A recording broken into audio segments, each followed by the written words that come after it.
Hello students, आपका exam यहाँ पे आने वाला है। और जो भी वीडियोस आपने वीडियो लेक्चर आपने सुने, वीडियो लेक्चर में जो भी आपने डेरिवेशन पढ़े या स्लाइड पे कुछ थ्योरेटिकल मटेरियल आपने पढ़ा है, तो ये पूरे के पूरे जो यूनिट आप यहाँ पे पढ़ने वाले, तो उसमें इम्पोर्टेंट जो क्वेश्चन है हम उसको मोस्ट इम्पोर्टेंट क्वेश्चन या फिर प्रोबेबल क्वेश्चन ऐसा यहाँ पे बोल सकते हैं। तो आप यहाँ पे स्लाइड पे देख सकते हैं कि एक क्वेश्चन बैंक है, वो हम यहाँ पे डिस्कस करने वाले।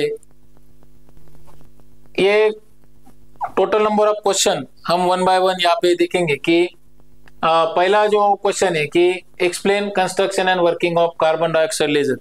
ये यूनिट नंबर 1 पे जो क्वेश्चन है, lasers and optical fibre communication, ये जो कंस्ट्रक्शन एंड वर्किंग, ये 6 बार के लिए क्वेश्चन आ सकता है। उसके बाद में distinguish between step index and graded index fibre, जो ऑप्टिकल फाइबर कम्युनिकेशन में क्वेश्चन पूछा जा सकता है।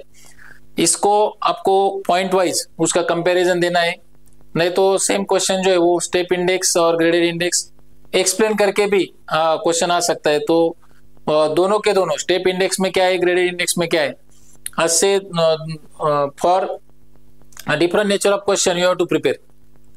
उसके बाद में जो लेजर पे क्वेश्चन आ सकता है, उसका जो मैकेनिज्म हमने पढ़ा है कि explain population inversion, stimulated emission. अभी मिसाल के तौर पे हम ऐसा बोल सकते हैं कि यहाँ पे क्वेश्चन दिया है, लेकिन उसके बाद में स्पॉन्टेनियस इमिशन भी है, स्टिमुलेटेड स्पॉन्टेनियस इमिशन का कंपैरिजन भी है। आगे जाके कुछ क्वेश्चन आएंगे वो ऑप्टिकल पंपिंग पे है। इसका मतलब क्या है कि मैकेनिज्म ऑफ लेजर आपको पूरे का पूरा पढ़ना है। What is pumping, give its types. तो पंपिंग का डेफिनेशन लिखना है और उसके टाइप्स क्या है वो आपको यहाँ पे लिखना है। What is holography, explain hologram formation and wave front reconstruction. ये एप्लीकेशन ऑफ लेजर है, सेपरेट क्वेश्चन हम पूछ सकते हैं, तो ये नेचर ऑफ क्वेश्चन यहाँ पे दिया हुआ है।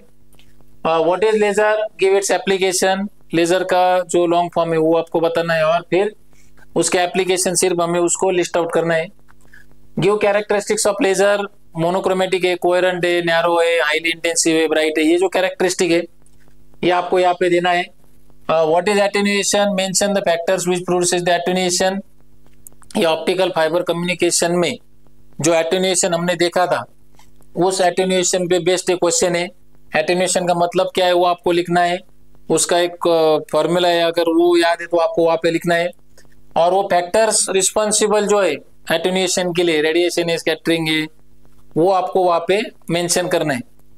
उसके बाद में give advantages of optical fibre communication, जो हमने वीडियो लेक्चर में देखा था कि एक 7-8 एडवांटेजेस एक स्लाइड पे हमने देखा था, वो आपने पढ़ा और लिखा तो चलेगा, नहीं तो फिर जनरल जो उसके एडवांटेजेस है, कम्युनिकेशन फास्ट है, बैंडविड्थ लार्ज है, ये जो एप्लीकेशन है वो आप उसमें लिख सकते हैं।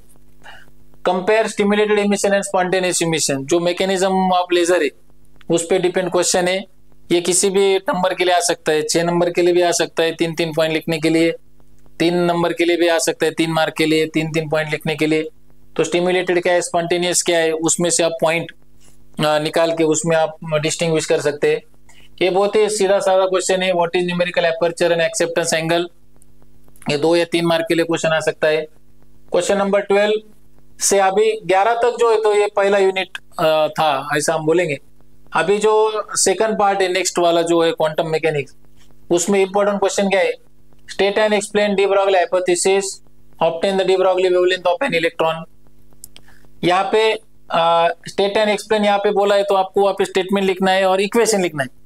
इक्वेशन के बाद में ये obtain de Broglie wavelength of an electron, जो lambda equal to h/√2 MeV small e into v, ये फॉर्मूला हमें डिराइव करना है।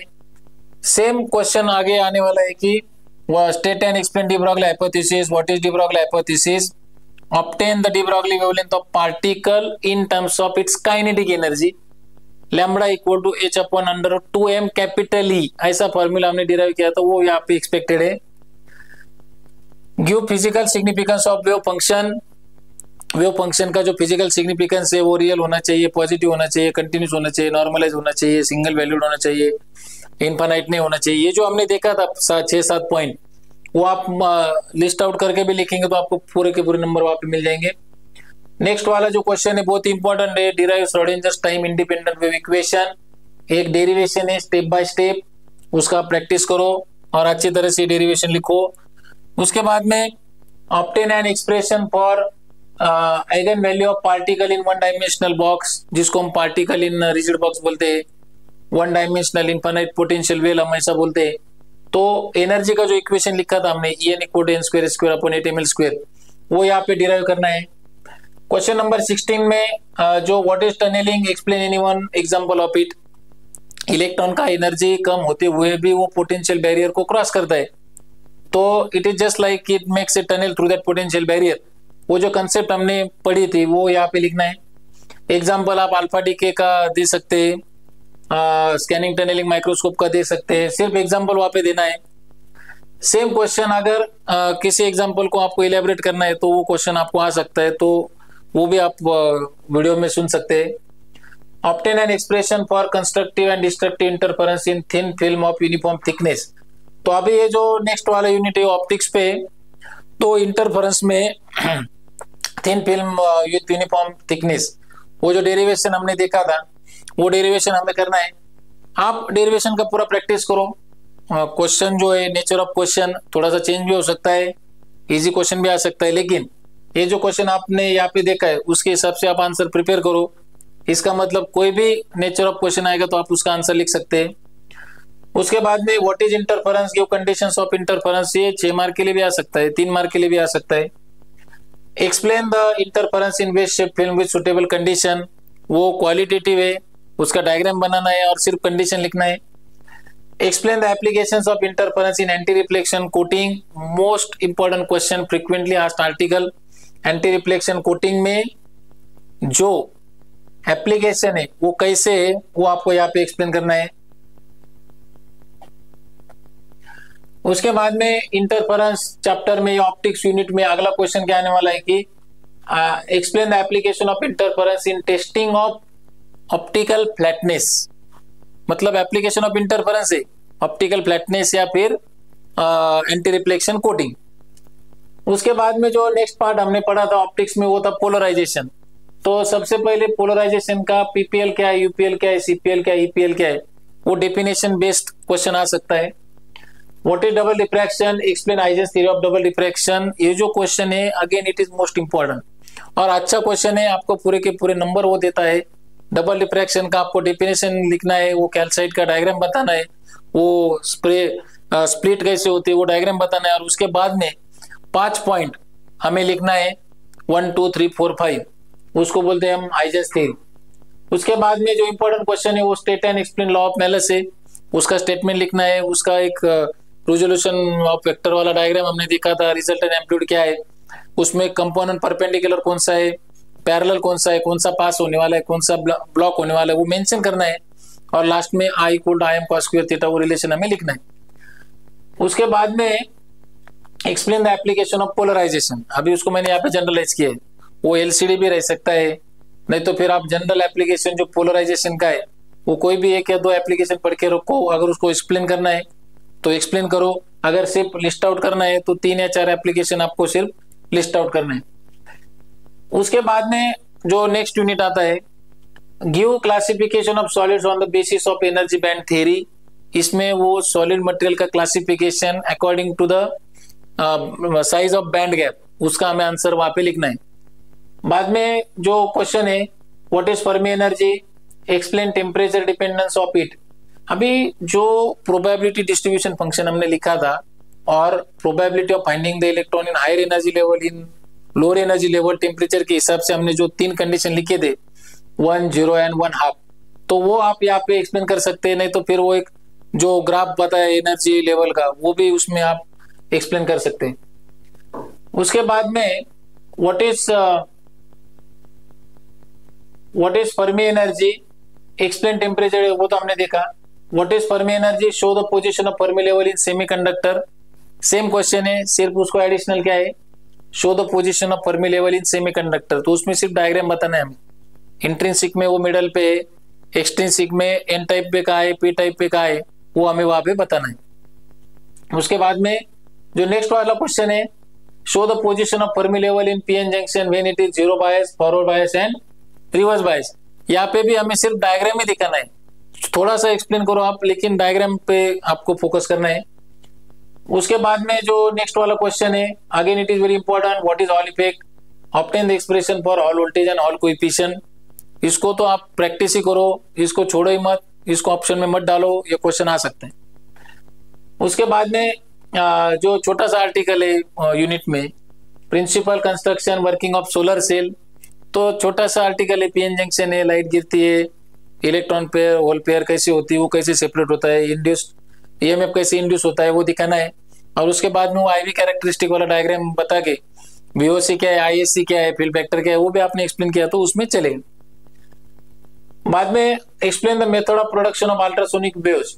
अभी इसको कनेक्टेड अल्ट्रासोनिक चैप्टर है, तो पीजो इलेक्ट्रिक मेथड हमें दिया हुआ है, तो उसका डायग्राम बताओ, उसका वर्किंग कैसे होने वाला है, वो क्रिस्टल पे कैसे इलेक्ट्रिक फील्ड एक्ट करेगा, मतलब प्रेशर कैसे आप इन परपेंडिकुलर डायरेक्शन उस पे एक्सर्ट करेगा, वो हमें यहाँ पे लिखना है। Give applications of ultrasonic waves, same एक तो लिस्ट आउट करना है, नहीं तो कोई एक एप्लीकेशन हमें डिटेलिंग में उसको एक्सप्लेन करना है।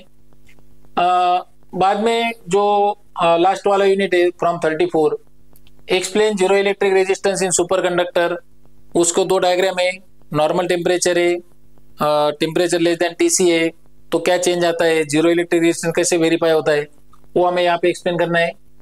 State and explain Meissner effect, ये तो एकदम स्ट्रेट फॉरवर्ड क्वेश्चन है, स्टेटमेंट लिखो, बाद में उसका डायग्राम बताओ, डायग्राम के बाद में वो B equal to mu H plus M वो इक्वेशन लिखो, बी इक्वल टू जीरो करके उसको एक्सप्लेन करो, chi equal to minus M upon H, magnetic susceptibility negative है, सुपर कंडक्टर्स आर डायमैग्नेटिक, वो हमें लास्ट में बताना है। ये state and explain Meissner effect. उसके बाद में explain critical temperature and critical magnetic field in superconductor. अभी ये जो क्वेश्चन है ये आपको कहीं पे भी आ सकता है, 6 नंबर पे भी आ सकता है और 3 नंबर पे भी आ सकता है। क्रिटिकल टेम्परेचर का रोल क्या है वो बताना है, क्रिटिकल टेम्परेचर के बिलो अगर कूल किया तो सुपर कंडक्टिविटी हमें मिलती है, हमने डेफिनेशन में देखा है। क्रिटिकल मैग्नेटिक फील्ड का ये ऐसा मैग्नेटिक फील्ड है कि वो सुपर कंडक्टिविटी डिस्ट्रॉय कर सकता है, फिर आप उसको ग्राफ बता के उसका डेफिनेशन लिख के आप क्रिटिकल मैग्नेटिक फील्ड का फॉर्मूला भी इसमें ऐड कर सकते हैं, तो ये एडिशनल हो जाएगा। तो ये जो क्वेश्चन है बहुत ईजी है। ये जो नेक्स्ट क्वेश्चन है, formation of Cooper pairs in super conductors, जो बीसीएस थ्योरी हमने लिया था वो यहाँ पे हम एक्सप्लेन कर सकते हैं। What is Josephson junction, explain DC and AC Josephson equation, ये तो बहुत ईजी आर्टिकल है, इसमें दो सुपर कंडक्टर का जंक्शन बताओ, उसको जोसेफ्सन जंक्शन का डेफिनेशन क्या है वो बताओ, डीसी क्या है, एसी क्या है, विदाउट एनी बायस जो करंट जाता है, बायस करके फिर जो करंट बढ़ता है, insulating layer as if no insulating layer जो बनता है, कूपर पेयर क्रॉस होते हैं, तो ऐसा आप यहाँ पे एक्सप्लेन कर सकते हैं। जो लास्ट में optical property, mechanical, electrical, structural property का जो क्वेश्चन आने वाला है नैनो फिजिक्स में, नैनो फिजिक्स में ही आपको explain the application of nano particle in target handling treatment, ये स्पेसिफिक क्वेश्चन है, वो 2 या 3 मार्क के लिए आ सकता है, नहीं तो फिर कोई भी एप्लीकेशन से give applications of nano particle, unit के लास्ट में जो हमने क्वेश्चन बैंक डिस्कस किया तो उसमें वो क्वेश्चन हमने डिस्कस किया। और explain electrical property of nano particle, तो मैंने यहाँ पे क्या किया है कि ऑप्टिकल, मैकेनिकल, इलेक्ट्रिकल, ये 3 प्रॉपर्टी हमने यहाँ पे कवर किए। तो ये जो पूरे क्वेश्चन जो हमने देखे यहाँ पे 41 नंबर यहाँ पे आता है, तो ये पूरे का पूरा जो सिलेबस है वो क्वेश्चन है, इंपॉर्टेंट क्वेश्चन है। यही क्वेश्चन हमें क्वेश्चन पेपर में इधर उधर दिखाई देंगे, कुछ क्वेश्चन आएंगे कुछ नहीं आएंगे, लेकिन यहाँ पे ये पूरे के पूरे क्वेश्चन अगर आप प्रिपेयर करेंगे तो यही क्वेश्चन ज्यादा से ज्यादा क्वेश्चन पेपर में आएंगे। आप जब ये क्वेश्चन देखेंगे तो आपका कॉन्फिडेंस बढ़ेगा, आपने उसका प्रिपरेशन किया है तो आप उसको अच्छी तरह से लिख सकते हैं। अगर अच्छी तरह से आपने रिप्रेजेंट किया तो फिर आपको अच्छे नंबर वहां पे मिल जाएंगे। तो ये क्वेश्चन बैंक जो है वो हमने यहाँ पे डिस्कस किया, तो अच्छी तरह से हर एक क्वेश्चन वीडियो पॉज करके हर एक क्वेश्चन आप देखो, उसको पॉज करके आप सुनो, उसमें क्या क्या जो वीडियो चल रहा है उसमें सुनो, उसमें क्या क्या एक्सपेक्टेड है, उसके जैसा आप आंसर प्रिपेयर करो ताकि आपको पूरा का पूरा नंबर मिले और अच्छे से अच्छा स्कोर आपका एंड सेमेस्टर एग्जाम में हो। तो अच्छी तरह से जो क्वेश्चन बैंक है उसको आप अच्छी तरह से प्रिपेयर करो।